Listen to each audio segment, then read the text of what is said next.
Hey les pouic-pouiqueurs et les pouic-pouiqueuses amis de Facebook, parce que nous sommes aussi en live parfois sur Facebook, et c'est le cas aujourd'hui pour ce petit papotage, histoire de discuter édition, choix éditoriaux, économie de l'édition même, pourquoi pas. Bref, en tout cas, aujourd'hui, on va discuter avec l'équipe Catch Up Games, c'est-à-dire Monsieur Sébastien. Salutations Sébastien. Salut Guillaume, comment vas-tu? Purée, t'as l'air presque joyeux, mais alors dis donc, ça fait Actor Studio. J'adore Seb quand il te donne un fond comme ça, j'aime beaucoup. Et puis tu es accompagné de Clément. Salutations Clément. Bonjour. Alors, oh la vache, tu fais ton pour Sébastien. contrebalancer. Ouais, j'ai clairement vu. Catch Up Games, on en a parlé un petit peu hors antenne. Ils nous sont arrivés avec Sapiens, puis Sol. J'en oublie encore. Freak Shop. Freak Shop, exact, Belle merci. Rose et Paper Tales. Et puis Paper Tales, donc, et l'actualité de Paper Tales, c'est Au-delà des portes, c'est-à-dire son extension. On a fait pratiquement l'ensemble des modules que propose Paper Tales dans la Trick Track télé. C'est en vidéo à la demande sur Trick Track, je ne vais pas vous le cacher, donc ma foi, si cela vous intéresse, vous allez le retrouver bientôt dans la Trick Track télé. Et à l'occasion de cette sortie, et histoire de papoter un petit peu autour de tout ça, et ben du coup on s'est dit que nous allions faire ce petit papotage. Papotage en l'occurrence, premièrement, il me semble que ça y est, vous tenez quelque chose. Alors, c'est toujours difficile à dire parce que je vais m'expliquer. On parle souvent pour la viabilité, le fait de pouvoir respirer, de se poser dans le domaine de l'édition. On se dit toujours il faut réussir à trouver un petit peu sa locomotive. Et la locomotive, elle est parfois sur quelques années, parfois sur plus longtemps. Et on va un petit peu en discuter. Il semblerait en tout cas que le jeu de Masato Uesugi est un petit peu pour vous cette saveur-là. Exactement. Comme tu dis, c'est difficile de savoir combien de temps ça dure, combien d'années et tout ça, mais en tout cas, c'est clair qu'on a signé un très bon départ par rapport à nos anciens jeux. On a fait plus de ventes que nos anciens jeux, on a fait des reprints, ce qui nous était arrivé un peu sur tous les Heroes, mais pas dans cette mesure-là. Ça nous permet de faire une extension, on a fait des ventes à l'international. Voilà, et on l'avait jamais fait autant que sur Paper Tales, et donc du coup on espère que ça va durer. D'accord. Mais après tu sais jamais combien de temps ça va durer, mais en tout cas pour nous c'est c'est notre grosse vente, c'est notre locomotive du moment. Au-delà, alors je ne vais pas, Sébastien ou Clément, je ne sais pas, mais au-delà de l'aspect gratifiant, immédiat que ça peut avoir en disant yes, ça y est, est-ce qu'on arrive à se dire c'est pas qu'on a fait mieux notre boulot. Enfin, comment est-ce qu'on arrive à le vivre côté éditorial sans se dire, bah c'est avant on n'a pas fait bien le boulot et là il est fait bien. Non, est-ce qu'on arrive quand même à se dire qu'il y a des éléments qui sont indépendants de votre volonté et juste profiter du fait que ça ait fonctionné là où ça a moins fonctionné sur d'autres jeux? Comment est-ce qu'on le vit de l'intérieur quand tout d'un coup, bam, il y en a un comme ça qui explose un petit peu? On se dit un peu que c'est un projet qui tourne bien sur pas mal d'aspects. On est toujours méfiant tout au long. Nous, dès le départ, on se dit c'est un projet qui pour nous a Un impact. un potentiel, en tout Ouais. cas que nous on voit comme un jeu avec un bon potentiel, peut-être un petit peu au-dessus. Mais après, il y a tellement de filtres, il y a tellement de choses qui peuvent se passer. Enfin, on est dans un contexte où il y a tellement de jeux qui sortent que on s'est posé énormément de questions pendant le. Est-ce que le jeu va passer à travers ou pas? Enfin, il y a plein de choses Qui ne sont pas forcément maîtrisables. qui tournent. Même l'aspect visuel, c'est pas forcément quelque chose on ne savait pas exactement où est-ce Comment que ça ça allait allait. aller, donc c'est quelque chose qui tourne et on est content style après du Alcoff, résultat, ouais. ça se passe bien pour tout le monde, on est tous contents du résultat, ça se passe bien sur les phases nécessaires de communication, Ouais. même si On c'est sent que pas c'est réceptif même si de c'est votre pas ce qu'on côté. préfère, mais Ouais. on est obligé forcément C'est pas ce que tu de préfères. communiquer. Moi personnellement, c'est pas ce que je préfère, mais je pense que Ouais. Clément non plus. Enfin, de toute Ah ouais. façon, on est T'aimes pas communiquer, Clément? Plus que ça. Non. Plus que ça. Alors, juste, avant d'aller un petit peu plus loin, on retrace un petit résumé. Catch Up Game, ça existe depuis combien de temps? Officiellement c'est créé en décembre 2014. Et 2014. notre premier jeu c'est mai 2015. 2015. même si 2014. c'était mon première Cannes, voilà. Ouais. On va compter Oh. 4 ans. On va C'était en compter 2015 la première oui. Cannes. 4 Oui. ans. Ne vous battez pas de toute façon Ah, à 6 mois près. 4 ans. Vous êtes maintenant tous les deux Voilà. à temps complet? C'est plutôt 3 ans, oui, si on est tous les deux à temps complet. Ouais. Tous les deux à temps complet, d'accord. Et du coup, Paper Tales, alors justement pour donner un petit peu une idée, on va dire un petit peu plus concrète à ceux qui nous écoutent et dans la mesure où vous avez le droit d'en parler, un succès, en tout cas à votre niveau. Vous le comptez en combien? C'est quoi, 10 000 boîtes? En, En en France, à France, l'étranger. c'est plus Ah près. non, on va être voilà, total. Nous, on est hyper contents parce qu'on fait 30 000 et quelques sur PaperTails actuellement quand on les vend à l'étranger. Wow. Et du coup, pour nous, bah, c'est ouf. Après un succès, je pense que 10 000, nous on serait contents si on faisait 10 000 sur tous nos jeux. Ça n'a pas été le cas, c'est déjà le cas sur Sapiens en fait, ce qu'on avait fait. Ça n'a pas été le cas derrière, mais surtout pour des raisons à l'international. Et nous, ça dépend du jeu, mais on considère que si on vend 12 000, 15 000 déjà dans le monde, c'est bien pour nous parce qu'on est deux et que nous, ça nous va bien. Enfin, tu vois, un succès, si tu le mets toujours aussi au regard des moyens employés. Et les moyens employés, c'est forcément le nombre de personnes que tu dois rémunérer. Ouais. Et s'ils préfèrent la viande ou les pâtes. Tu vois? Non, mais Donc, du c'est coup, toujours ça, tu vois. Paper Tales, l'extension, pareil, c'est des choses qui bougent beaucoup actuellement dans le domaine du jeu. Il y a eu un moment où on disait ça peut être 30-40% du volume du tirage initial parce que bien évidemment tout le monde n'achète pas forcément l'extension, etc., etc. Ça aurait tendance à diminuer encore un petit peu et parfois tomber sur du 20%, même en étant un petit peu optimiste. Là, sur Paper Tales, au-delà des portes, vous êtes parti sur quel pied en disant oui, il y en a la moitié de ceux qui ont Paper Tales qui vont aller chercher l'extension. Est-ce que d'ailleurs même, deux questions en une, hein, donc est-ce que vous êtes parti, enfin sur quel pourcentage vous êtes parti, et est-ce que le fait d'avoir inclus le mode solo, qui parfois est devenu un argument maintenant vraiment porteur pour des joueurs qui du coup se disent bah, je vais pouvoir même y jouer tout seul si j'ai pas du monde autour de moi pour y jouer. Est-ce que ça vous a amené à en faire un plus grand tirage en disant ça va peut-être même faire redécouvrir le jeu de base? Non, le mode solo, non, on n'a pas décidé du nombre d'exemplaires par rapport au mode solo. On l'a décidé par rapport à ces fameux pourcentages qui sont des bruits qui courent. En tout cas, moi, j'ai pas de. C'est difficile, je trouve, ces pourcentages de leur donner un impact précis parce que souvent, quand tu fais une extension, c'est déjà que c'est un jeu qui marche. Oui. Et un jeu qui marche chez Ludonote, chez Lubelé, chez Ketchup, c'est pas la même. Ouais. Et que 10% chez nous, c'est pas la même chose que 10% chez des éditeurs qui font des ventes plus importantes que les nôtres, par exemple. Ouais. Il se trouve que nous, sur cette extension, on est parti sur 2000. Parce que. France 2000 France, et il y en a 4000 aux États-Unis. D'accord. Pour le reste, comment?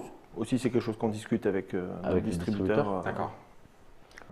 Et c'est surtout une discussion avec le distributeur qui disait que 2000 c'était bien et que ça ne servait à rien de prendre trop de risques, il fallait voir. Et voilà, et s'il y en a besoin de plus, on en refera plus. D'accord, ça marche.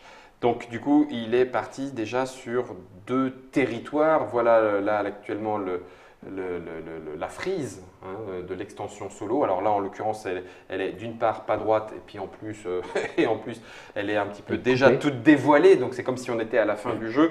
Hein, on ne va pas vous réexpliquer les tenants et les aboutissants. C'est déjà fait dans la Trick Track télé.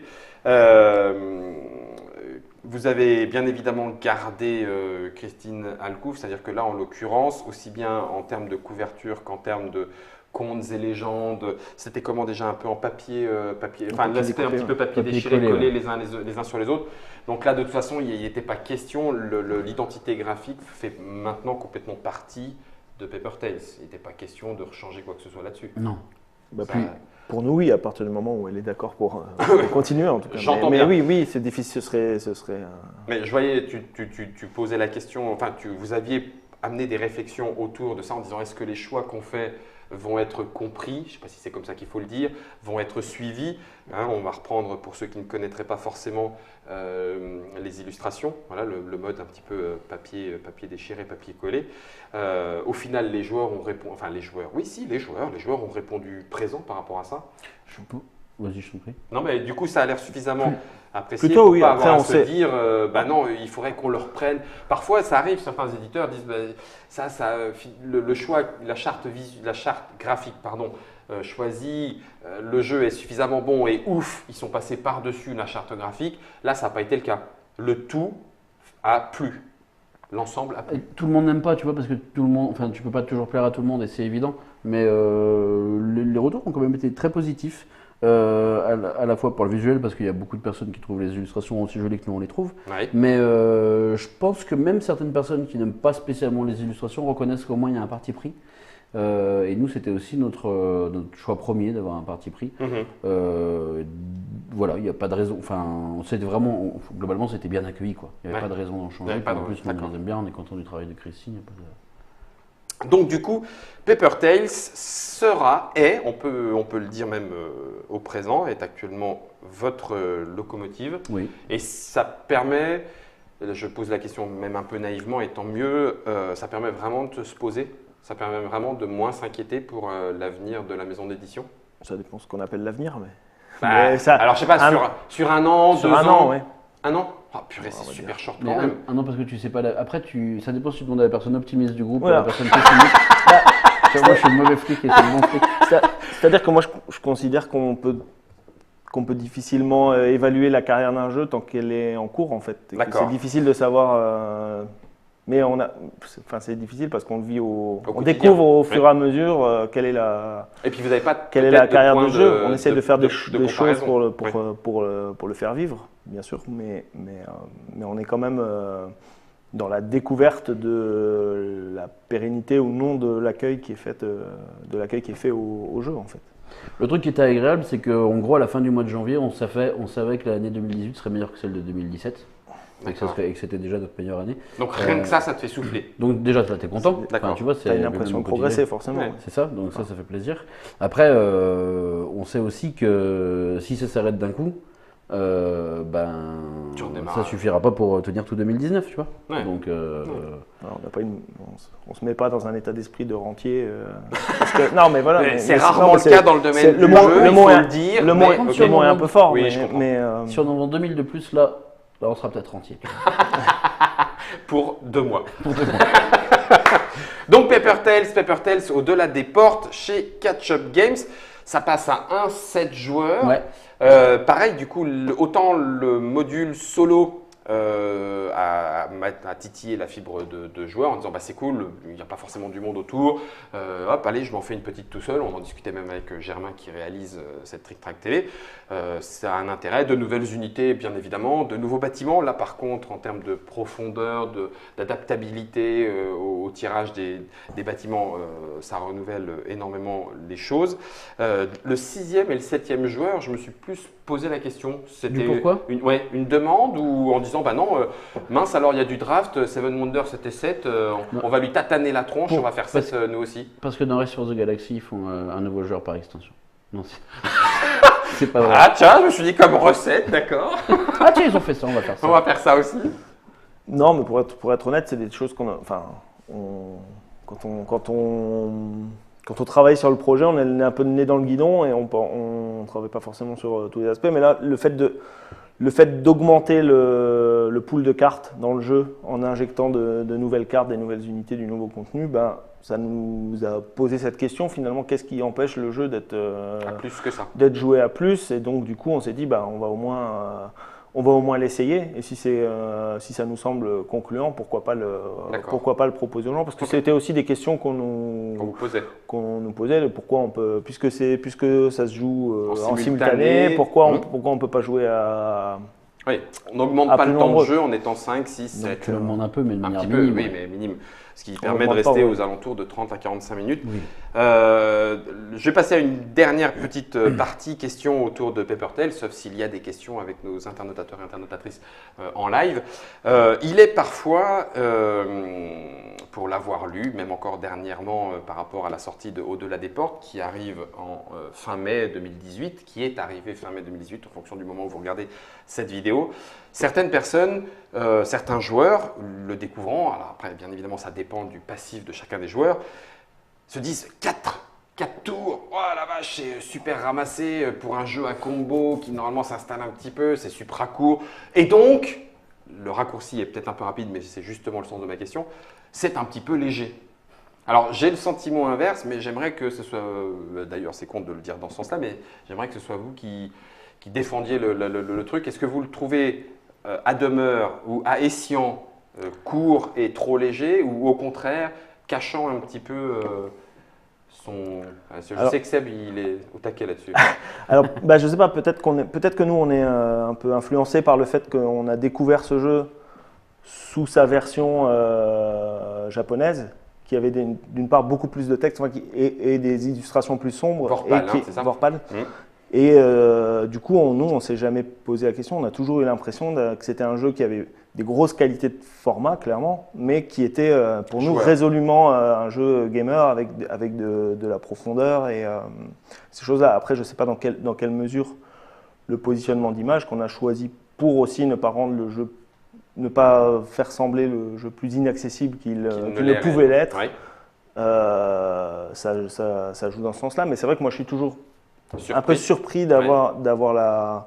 Alors, la comparaison avec Seven Wonders, on comprend d'où elle vient, Oui. par exemple. Par Mais- l'aspect draft et poser un tableau de cartes. Moi, j'ai souvent plus. Alors, je sais que Clément, il est toujours méfiant avec cette comparaison, mais moi, j'ai toujours plus tendance à le comparer à un jeu comme Race for the Galaxy, personnellement. Et Clément, il est méfiant par rapport à ça parce que Race for the Galaxy, c'est un monument et tout ça, donc ça peut paraître prétentieux de comparer notre jeu à un monument tel que Race for the Galaxy, mais je parle plus en termes de complexité et de rapport au format, même s'il a une complexité apparente qui est moins importante, mais je pense que c'est plus un jeu qui boxe dans cette catégorie-là, à mon sens.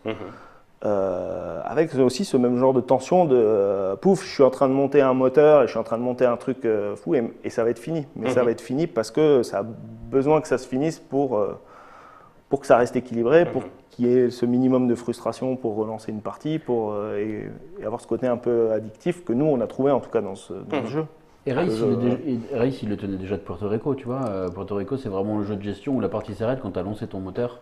Parce que l'intérêt, c'est de monter ton moteur et faire du point sur la route, tu vois. Et c'est vraiment ça que tu fais dans Race et que tu fais dans Paper Tales. C'est ça qui est intéressant. Il y a deux choses. Alors, dites-moi si je délire complet. Certains le disent actuellement sur le live en parlant justement de cette frustration, c'est-à-dire effectivement d'avoir l'impression de ne pas avoir le temps d'optimiser et de profiter de la mécanique combo, on va dire, de cartes mises en place.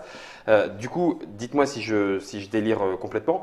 Dans les jeux à moteur comme ça, à moteur un petit peu plus long, on va dire, on parlait un petit peu de Puerto Rico, on en discute aussi parfois avec Germain sur ce côté un peu game design. Il y a un moment où le moteur le plus efficace, le faire durer 3 ou 4 tours de plus, ne sert plus à rien puisqu'il est plus efficace, entre guillemets, c'est-à-dire que bon, tu as gagné, il est déjà en avance. À part creuser l'écart de 20, 30, puis 60, 80 points, à quoi est-ce que cela peut-il servir? Ça, je parle, attention, à un format d'un jeu un petit peu plus long, ce qu'on ne retrouve pas dans Paper Tales, parce que c'est rigolo, je l'aurais plus presque comparé à Elysium, dans justement ce que tu disais, Sébastien, cette volonté d'établir quelque chose qui fonctionnerait. Et là, il ne faut pas non plus oublier que Vorpal était dans la catégorie des jeux minimalistes. Et donc, quelque chose qui fonctionne avec 2 cartes, 3 cartes, potentiellement, peut-être même aller jusqu'à 4, une fois qu'on a 4-5, quand on a la souplesse d'être à 5 cartes.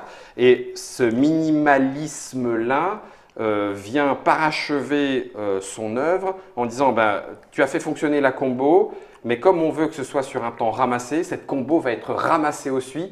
Et comme dans Elysium, il va falloir à un moment envoyer ces héros à l'Elysée, là, ils vont vieillir et ils vont partir. Le jeu t'incite là par l'âge d'une manière plus automatique, mais effectivement, on retrouve un peu cet aspect-là. Cet aspect-là de se dire je vais profiter des pouvoirs de mes unités avant qu'ils doivent mourir. Qu'ils doivent partir. C'est plus un choix dans Elysium. Et tu vois, jouer en 4 tours dans Paper Tales, c'est une grosse influence sur des trucs comme les bâtiments, par exemple. Le niveau 2 d'un bâtiment, il rapporte des points, le reste, c'est pas le cas. Un bâtiment que tu construis au niveau 2 seulement au deuxième tour, tu vois, c'est 2 tours, c'est la moitié des tours où tu marques en fait. Et ça a des grosses influences. Un bâtiment que tu construis au 4e tour, tu vas pas marquer dessus. Un bâtiment au 3e tour, tu vas marquer qu'une fois. Enfin, tout ça, ça donne un vrai rythme et de la tension sur la façon de construire les bâtiments, tu vois. Si le jeu durait 10 tours et qu'un bâtiment que je construis au 3e tour, il me rapporte quasi autant qu'un bâtiment que je construis au premier, tu n'aurais pas toute cette pression en fait, sur la construction des bâtiments et donc tu n'aurais pas la pression sur les ressources que tu dois avoir pour les construire en temps et en heure. C'est ça. Et c'est des choix de ressources, tu vois. Donc ça fait tenir le jeu, si tu veux. C'est ça, ça fait tenir le jeu par cet aspect condensé, concentré, ramassé. Les combos sont à envisager sur 2 tours si jamais il n'y a pas de gestion de vieillissement, c'est-à-dire que le tour où je le pose, plus éventuellement le 2e tour d'après avant que l'unité ne meure. Par contre, peut-être, les choses sont à comprendre ou à évaluer en fonction de ce que chacun de vous préférez en tant que joueuse et en tant que joueur. C'est-à-dire, est-ce que je suis trop frustré de ne pas pouvoir en profiter trop longtemps? Donc, ce n'est pas ce n'est pas un problème a priori à ce moment-là du jeu, c'est un problème du format goût, par rapport au goût ludique Exactement. de joueurs, ce qui peut bien évidemment Après- s'entendre aussi. Après, tu vois, rien n'empêche de jouer 5 tours parce que tu as 5 bâtiments, ou quand tu as l'extension, quand tu joues avec 7 bâtiments, tu peux jouer 7 tours si tu as envie. Après tout, un jeu, tu en fais ce que tu en veux. Voilà, je pense quand même que le jeu serait nettement moins intéressant si tu jouais 7 tours plutôt que 4. Quoi. Même si du coup, ça te ferait une durée d'1 heure à peu près. Oui, parce que là c'est pareil, c'est aussi un des défis qu'il me semble être remporté par Paper Tales, c'est de proposer, comme d'autres jeux en leur temps, sur un temps aussi court, autant on l'a bien vu même dans la trick-track télé qu'on fait avec l'extension, pas de cramage de neurones, enfin quoique, je veux dire, de la avec réflexion, l'extension, ça une commence à être réflexion chargé, ouais. profonde entre du draft, du contre-draft, de l'optimisation des cartes actuellement, mais en même temps avec les bâtiments et l'offre de bâtiments que tu as, c'est quand même pas rien non plus. Enfin, je veux dire, sur un temps aussi court, tu as quand même, pour des joueurs un peu exigeants, tu as de quoi en avoir sous le pied, quoi. Ouais, et du coup, si tu jouais à 1 heure, tu vois, ce serait quand même. C'est fatigant. Oui, c'est fatigant. Je suis entièrement d'accord. Voilà, ça c'était du côté de Paper Tales, pardon. Masato, parce que ça, il n'y a pas marqué extension numéro 1, donc je me dis, je sais pas, de nouvelles unités, d'autres façons, vous allez battre Seven Wonders et vous allez jouer jusqu'à 8. Voilà. Mais Non, oui. je vous titille, je sais pas ce que vous avez le droit de dire ou pas. Je pose la boîte ici, des fois que. C'est nous les chefs, on a le droit de dire ce qu'on veut. Mais, Ouais, mais fais gaffe, Sébastien, il te regarde quand même et tu vois. si je veux pas qu'il me licencie. Non, mais le jeu s'y prête. Donc oui, si ça marche, t'as envie. Là pour l'instant, on fait une extension, on est content de l'extension, on voit comment elle est accueillie. Et après, Masato, de toute façon, il a des idées. Il a aussi des trucs sur lesquels il veut pas déroger. Oui. Et qui est notamment, on en parlait en off tout à l'heure, qui est notamment le nombre de cartes que tu as dans le deck, parce que tu as une certaine proportion de ressources, notamment de cartes qui produisent des ressources dans le deck, et que plus tu vas avoir de cartes dans le deck, et plus ces ressources vont être diluées, et donc plus tu auras des chances de te retrouver sur des tours à blanc, beaucoup de tours à blanc. Donc il y a des trucs sur lesquels il ne veut pas déroger, et il a raison, parce que ça pourrait flinguer le jeu. Voilà, il y a des choses à faire, on va voir comment se passe la première extension, on verra après. D'accord, pas la peine de mettre la charrue avant les diablotins, en C'est parlant des diablotins ou des démons qu'il y a dans Paper Tales au-delà des portes.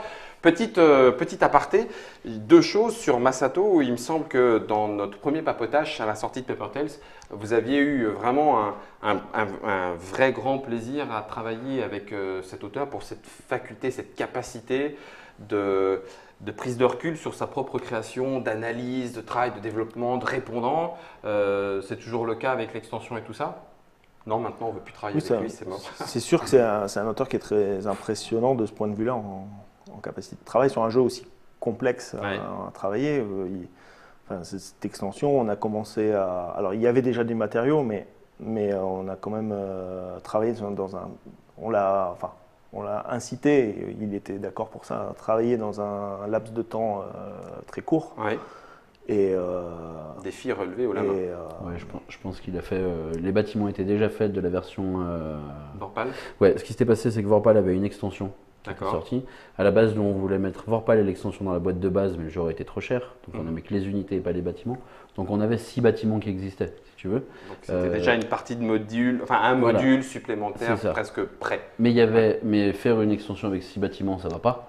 Et donc, du coup, ces 20 unités et le mode solo qu'il a fait avec Seb, c'est fait en 2 mois et demi, je crois. Oui, donc quoi qu'il en soit. il a équilibré le solo, et en termes d'équilibrage des unités. Alors après, c'est un auteur qui travaille avec, il programme des IA pour dégrossir son travail. Et effectivement, peut-être que sur un jeu de cette complexité-là, c'est dur de faire sans. Ouais. En tout cas pour arriver à ce résultat. Pour arriver à ce résultat de combinatoire et de valeurs fluctuantes des cartes, selon les situations. C'est vraiment cet aspect. Bon, d'un autre côté, s'il faut un doctorat en intelligence artificielle programmation pour devenir un petit peu auteur de jeu, c'est dégueu, quoi. Je crois qu'il est comptable Comme quoi, il n'y a pas de saut-métier. On le dit régulièrement et ça vaut le coup de leur dire, il n'y a pas de saut-métier. Paper Tales, Masato Uesugi, je réagis et le roi Lich et son panorama. Je réagis à une petite parole sur le chat actuellement en live sur le fait que le jeu est mérité, puisque vous avez fait aussi des vidéos stratégie, Oui. enfin, entre guillemets. Oui. Et certains, du coup, le trouvent presque dommage d'avoir besoin, il y avait quand même des guillemets, de ces vidéos-là, du coup, pour expliquer. J'avais presque envie de répondre sur deux temps. C'est presque antinomique, c'est-à-dire qu'il y a besoin de plus en plus de vidéos de communication autour d'un jeu, autour de toutes les sorties pour qu'il existe. Et puis tout d'un coup, les vidéos deviennent pour certains dommages, alors même qu'on sait qu'actuellement, certains jeux ne sont pas suffisamment joués pour réellement découvrir la profondeur éventuelle du jeu et non pas la profondeur illusoire, hein, on en discutait un petit peu hors caméra. Et donc du coup, c'est prendre un risque parfois un petit peu énorme que de ne pas montrer la profondeur d'un jeu et sa stratégie, en sachant que les joueurs ne le feront pas forcément eux-mêmes en ne jouant et rejouant pas au jeu qu'ils le méritent. J'imagine que la question à équilibrer n'est pas forcément facile quand on est éditeur, de se dire quoi faire pour continuer de porter le jeu et où est-ce qu'il faut s'arrêter pour laisser les joueurs… C'est ça, on a eu cette réflexion à un moment que le jeu il est tellement complexe ou voilà, tellement pas accessible qu'il a fallu faire des vidéos pour les expliquer. Ou que ça peut gâcher le plaisir à certains de découvrir. Ça, à la limite, à la rigueur, ils ne le regardent pas. Enfin, je veux dire, si tu es joueur à te dire j'achète Paper Tales, je vais y jouer 10, 15, 20 fois, je le sais, c'est clair, parce que je vais aller le trifouiller, aller loin, bah, tu ne regardes pas les vidéos. Par contre, si tu es joueur à te dire je vais y jouer une ou deux fois et puis c'est pas rejouable, bah, du coup, les vidéos sont quand même là pour te montrer que bah, si, ça l'est. Peut-être pas pour toi, mais ça l'est réellement. C'est exactement ça. Ça répond à deux choses en fait. À un moment, tu as un besoin de communication, parce que nous, on est un petit éditeur, et voilà. Le truc, c'est que communiquer pour mettre une illustration par jour, et mais tu vois, il y en a, oui, mais c'était pas vous. Voilà, c'est pas ce qu'on avait envie de faire, ouais. et on s'était dit quelle communication un peu… c'est pas intelligente parce que ce serait péjoratif quand tu fais pas ça. En plus, ça se fait pas sur tous les jeux. Tu vois, je vais pas te faire une stratégie sur Q-Birds, enfin une vidéo par jour pour dire alors la chouette. La pie. Il se trouve que c'est un jeu de cartes à combo. Que là, ça s'y prêtait. On trouvait que c'était une manière cool de communiquer. En fait, prends le Q-Birds juste que je le montre pendant qu'on en parle. On est en train de discuter, donc autant. On trouvait que c'était une façon cool de communiquer sur le jeu. Parce qu'il y a beaucoup de choses à dire sur le jeu, il y a beaucoup de choses à dire sur les cartes, et que ça permettait de montrer aussi la richesse du jeu, et qu'une unité, c'était pas juste une unité. Enfin, tu pouvais avoir plusieurs utilisations, parce que moi, en fait, j'ai aussi découvert différentes utilités à d'autres cartes au bout d'une dizaine de parties, tu vois. Et c'était surtout pour montrer la richesse du jeu, en fait. Je t'en prie. Ouais. Non, mais effectivement, c'est un jeu qui porte à la base plusieurs un peu faux sens en fait, un peu intuitif. Ça peut se rapprocher de Seven Wonders parce que c'est du draft machin truc. Ça peut être pas manquer de rejouabilité parce que les gens se disent il n'y a pas tant de choses que ça, et en fait quand on creuse, parce que on a joué quand même énormément de parties sur les festivals et tout ça d'une version finie. C'est pas toujours, on n'a pas toujours cette chance, mais là c'est agréable de jouer sur un jeu qui est complètement stabilisé et de répéter des parties et de se rendre compte qu'il y a beaucoup de choses quand même qu'on soupçonnait pas au début. Parce que nous-mêmes, on s'est posé la question, en fait, quand on l'a récupéré, on s'est dit, est-ce que ce jeu, il nous donne une très bonne première sensation, mais est-ce que tu n'en as pas vite fait le tour et tout ça. Donc, on s'est posé aussi ces questions-là. Et donc, quand on se rend compte que derrière, il a plus de profondeur que ce qu'il laissait penser par ses caractéristiques un peu minimalistes, comme tu le disais, ben, on a aussi envie, surtout effectivement dans ce contexte actuel où les jeux doivent convaincre vite, on a aussi envie de défendre ces aspects-là et de les mettre en avant parce que nous, on y croit en fait, avec sincérité en fait. Tu vois, tu as une carte comme la relique qui est une carte emblématique du jeu. Et il y a un truc qui revient quand même très souvent, c'est la relique est craquée. La relique, j'en connais d'autres, des éditeurs qui ont dû se battre contre des sentiments de cartes craquées. Nous, on s'est posé la question aussi de la même manière, en disant elle est complètement craquée cette relique, tu vois, on a fait comme tout le monde. Et en fait, sur la quantité de parties qu'on a faites, on la joue quasiment jamais la relique. Souvent, les gens vont te dire, bon, elle est intéressante au premier tour parce que tu vas marquer 8 points gratos. Tu dis, ouais, mais 8 points gratos pour t'occuper un espace pendant 4 tours, c'est naze. Et c'était aussi pour montrer ce genre de truc, en fait. C'était pour dire que le jeu, il n'était pas aussi évident que ce qu'il pouvait sembler l'être, que tu avais beaucoup à gratter. Et d'ailleurs, ces vidéos, elles étaient faites, on les avait publiées en amont de la sortie du jeu, je crois. Mais tu vois, elles te fournissaient suffisamment d'informations pour que tu puisses les prendre une fois que tu avais déjà fait suffisamment de parties, tu vois. À la limite, même, tu les comprenais mieux quand tu avais fait déjà 3-4 parties parce que tu te disais, ah ouais, putain, j'avais pas pensé à cette utilisation dans ce cadre-là. Ouais.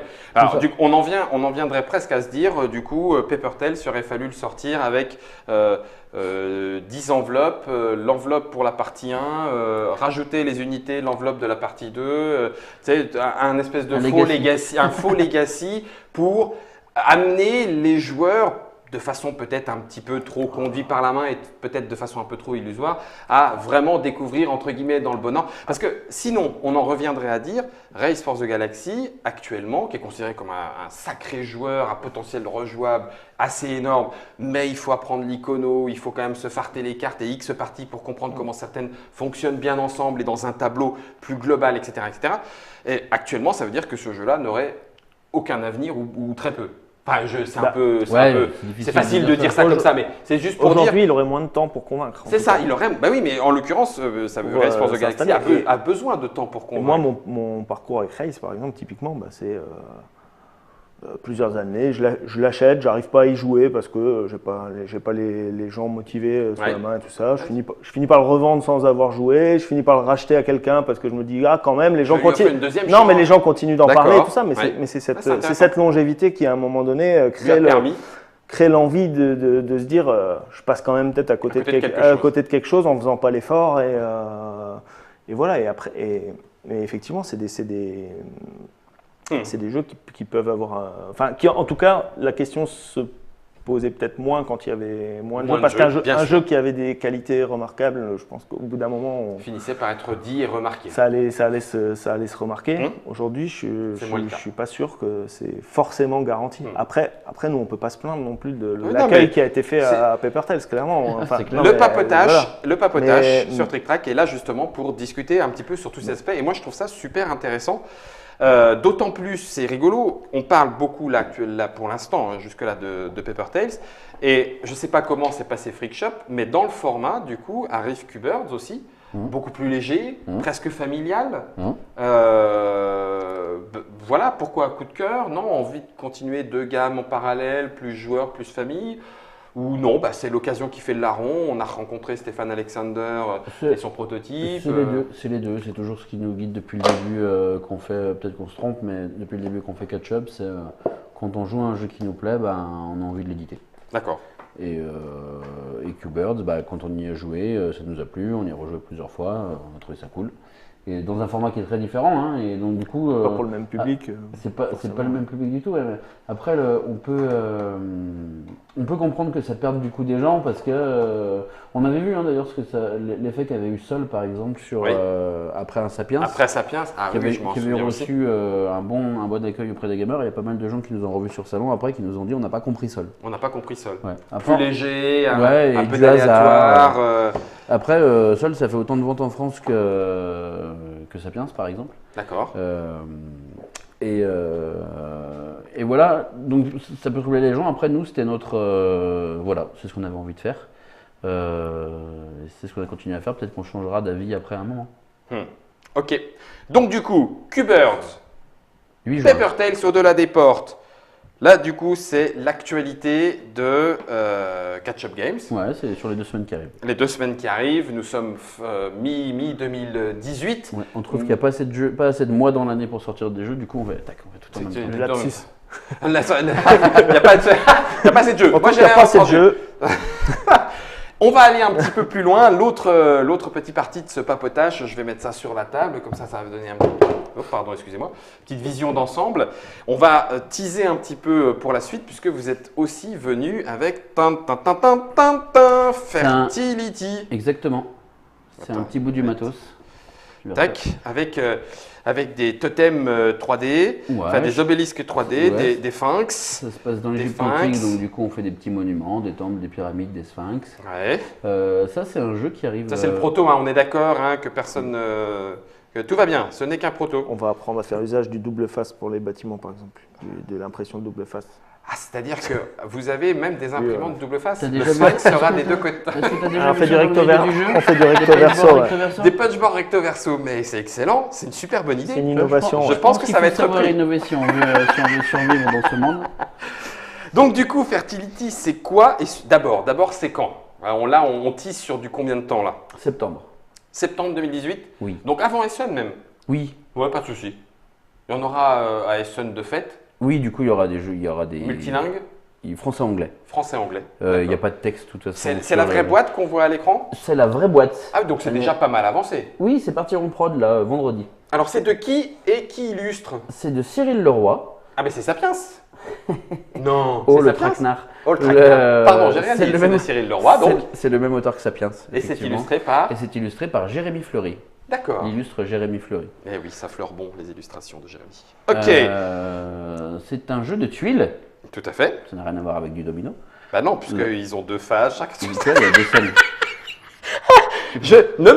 Ne me faites pas dire des trucs, puisque donc ce sont des tuiles et pas des dominos. Ce sont des tuiles à Hein deux côtés. Bah tiens. Et le principe, donc là, il n'y a qu'une partie du matériel. En fait, là, c'est un D'accord. tiers ou un quart du plateau. Ah oui. Ouais, L'idée, c'est que c'est un jeu de gestion dynamique et agressif, comme on dit dans les discours marketing. c'est bien, maintenant que tu l'as vendu et dit, c'est trop tard, tu peux plus l'utiliser. Le- Hop, je mets des ressources dessus, c'est ça? Même pas. Ah, C'est qu'en fait, tu as un plateau central qui représente cette vallée, donc qui est composé de plusieurs plateaux comme Comme celui-là. celui-là, Et à ton d'accord. tour, tu vas poser une tuile ou un domino Ouais, sur lesquels sont indiquées des ressources. Tu vas récupérer des ressources en faisant des connexions. d'accord. Par exemple, tu vois, quand tu mets ton albâtre comme ça, donc il n'y a pas ça. Ouais. Quand tu mets un albâtre comme ça, tu vas récupérer un albâtre. Il se trouve D'accord. que là, en l'occurrence, oui, tiens. Merci. Tu récupères aussi un blé parce que tu es connecté à un blé. Voilà, il y a 4 façons de créer des ressources. Globalement, l'idée, dans le blé, ça se met sur ton petit grenier qui est sur ton petit plateau perso. Ah, parce ça que c'est le. Attends. chaque joueur, Ça c'est le plateau perso. ouais, chaque joueur a un plateau métropole. Thématiquement, tu es un nomarque, c'est-à-dire que tu es Un nomarque. un nomarque et non pas un monarque. Un nomarque, c'est Tu quelqu'un t'occupes d'un content homme. et Ouais, qui c'est ça. tire quand on le. Non, pardon, vas-y, explique. Tu t'occupes d'un homme, c'est-à-dire que le pharaon, c'est dans l'Égypte antique, le pharaon t'a confié la C'est son gestion d'une appartenance. province et de sa métropole, Ouais, et tu dois la faire prospérer. d'accord. Et pour ça, en fait, tu vas aller récolter des ressources dans la vallée, Mhm. et tu vas construire des quartiers, qui sont les tuiles là-bas, dans ta métropole, qui contiennent elles-mêmes des bâtiments qui sont des boutiques. Et c'est en approvisionnant ces boutiques que tu vas Ah. gagner des débènes, la monnaie de l'époque, Pique. des statues de dieux qui te feront des points. Voilà. Tac. Et à la fin, il faut avoir approvisionné ces boutiques correctement pour marquer le plus de débènes. La particularité du jeu, donc c'est un jeu de gestion de ressources, puisque tu possèdes pour avoir des ressources. Voilà. Et tu as 2 utilisations aux ressources, c'est construire les quartiers et approvisionner tes quartiers.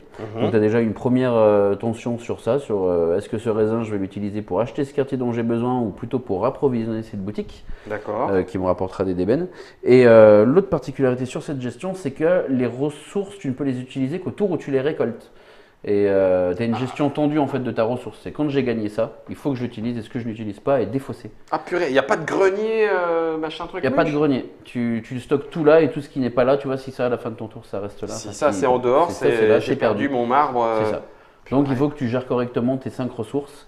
Je dépense ça pour racheter ce bâtiment, mais en même temps, si je dépense des ressources pour acheter ce bâtiment et que je le remplis pas correctement, remplir. ça sera perdu. Alors Enfin, attends, ça sera pas juste, optimum. j'essaye de voir. Donc t'as de la boue, Tu as 4 ressources, tu as de la boue et tu as des vaches dans la boue. les vaches dans la boue. Donc ça sera des petits cubes ou? Alors non, ça c'est du proto, ça sera des ressources découpées en bois. D'accord, Ça sera des petites ressources. Après, ça sera pas très gros pour que ça rentre bien dans les boutiques. d'accord. Ça sera du raisin. Mais pour les experts, il faut savoir que c'est un esprit cube en bois, bien sûr. Ce ne seront pas Pour les familles, ce sera des ressources découpées. Pour les les joueurs, ce seront sera des cubes en bois aux formes bizarres. c'est ça. Ils seront peut-être pas tout à fait cubiques, mais, Comme les gamers peuvent se projeter, tu vois, ils pourront peut-être imaginer un cube à partir d'une ressource découpée. Ouais. Donc il y en a combien, t'as dit, 4? Il y a des champs de papyrus en vert, parce Ouais. qu'il faut savoir que les champs de papyrus étaient verts. La fleur de papyrus était verte.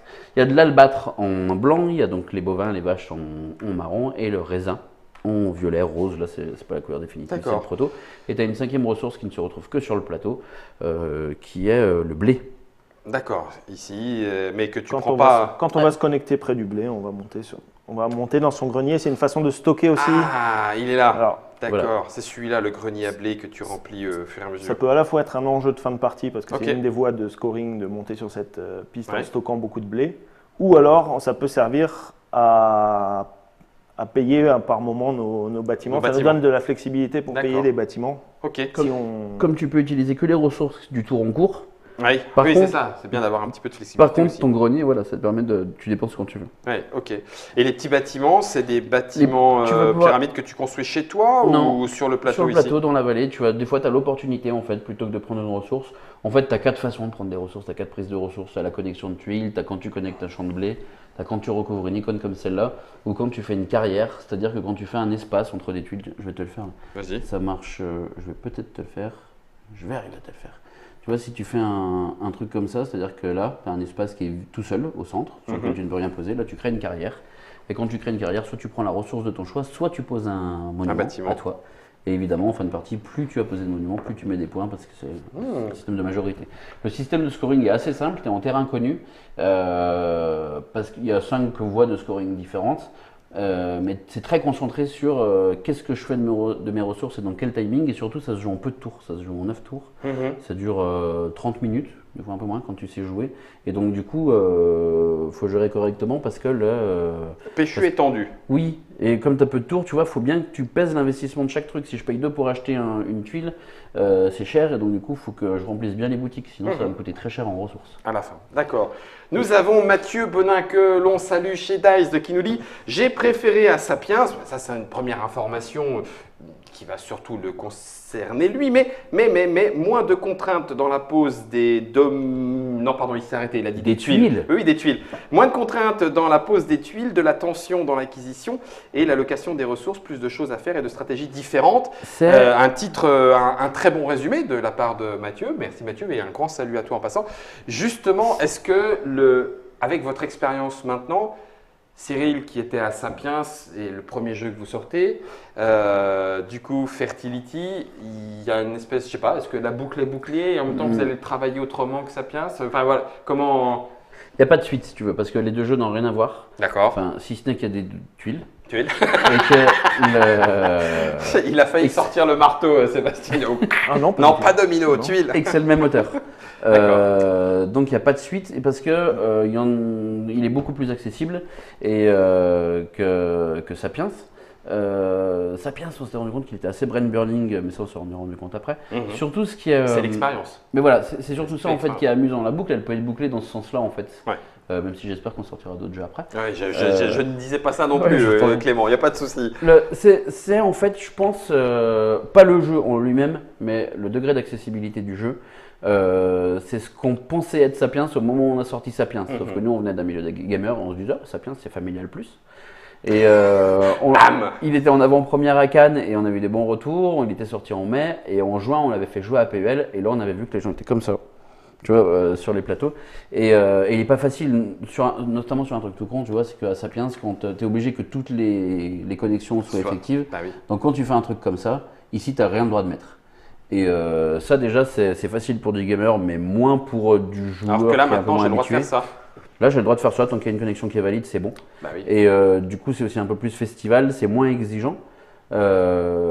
Et voilà, c'est ce qu'on pensait. Sur la récolte des ressources, en tout cas, il y a vraiment un côté, ce dont je pense parle Mathieu, c'est ce côté un peu positif de la pose de tuiles. Oui. C'est-à-dire qu'on n'a pas, c'est pas un jeu où on a trop peur de laisser des opportunités aux autres, parce qu'en fait, il y a toujours des, Il y a c'est un toujours jeu où il y a quelque toujours chose des, à il y a toujours faire, des coups à gagner reprendre. plusieurs ressources. Ouais, Et il y a ouais, ce côté d'accord. agréable de j'ai fait un coup, je récupère 3 ressources et machin. Et Donc c'est truc qui positif est- et on monte en avant et on continue après, d'y aller. il reste de la tension sur l'utilisation, sur le Remplissage des on a l'impression, bâtiments, voilà. C'est en ça qu'on Ouais, l'optimisation finalement. Oui. qu'on avait l'impression d'avoir réussi à pas trop mal le calibrer, en tout cas dans le développement, pour avoir quelque chose d'assez simple. Enfin, typiquement, là, ça aussi, c'est une différence avec Sapiens, c'est aussi c'est aussi le temps d'explication de règles qui est beaucoup plus court. Il n'y a pas de pouvoir, il n'y a pas de choses comme ça. Ouais, presque plus épuré. Mais en même temps, pas tant l'impression d'avoir un niveau de stratégie moindre. Ouais, c'est juste plus. Ouais, je comprends. Je comprends. C'est un jeu qui fait, c'est le même auteur, c'est le même éditeur et c'est un jeu différent et c'est 3 ans après. Bah écoute, en fait. Tu sais pas quoi, je vais, tant pis, je risque de me faire casser la tête en sortant du studio Trick Track. Moi, ce que je propose, c'est qu'on aille y jouer. Allez. Mais on va le faire hors caméra parce que c'est un petit peu trop tôt pour l'instant. Mais on reviendra jouer devant les caméras. Mais non, Germain, toi aussi, tu auras le droit. Viens avec nous. Fertility, je veux bien, Germain, que tu nous remontres la boîte. Me tapez pas, s'il vous plaît. C'est juste qu'on va jouer à Fertility, le jeu de Cyril Leroy, illustré par Jérémy Fleury. C'est prévu pour septembre 2018 chez les Catch Up Games. Je vais en profiter pour vous poser la dernière question. Est-ce que Fertility sera à Paris et Ludique? Oui. Donc les gens auront le droit de venir vous voir et d'y jouer. Avec plaisir. Eh ben voilà, donc on va pas se faire taper dessus. Ouf, on s'en sort bien. Merci Clément. Merci Sébastien. Merci à toi. Merci à tous les deux. Une fois encore, ça vous permet à vous et ça nous permet à nous de vous suivre comme ça, de proche en proche, au fur et à mesure de la prise d'expérience, au fur et à mesure des changements, y compris du monde ludique, mais aussi de la façon dont vous le voyez vous, côté éditeur. J'espère que vous, joueurs, joueuses de tous bords, ça vous aura plu aussi. Merci à Germain pour la réalisation. Ravi d'avoir passé ce petit moment avec vous et on se retrouve pour d'autres aventures et d'autres papotages dans les prochaines Trick Track Télé. En tout cas, on aura la joie de vous y retrouver quoi qu'il en soit. Amusez-vous bien et bonne partie, fertile ou non.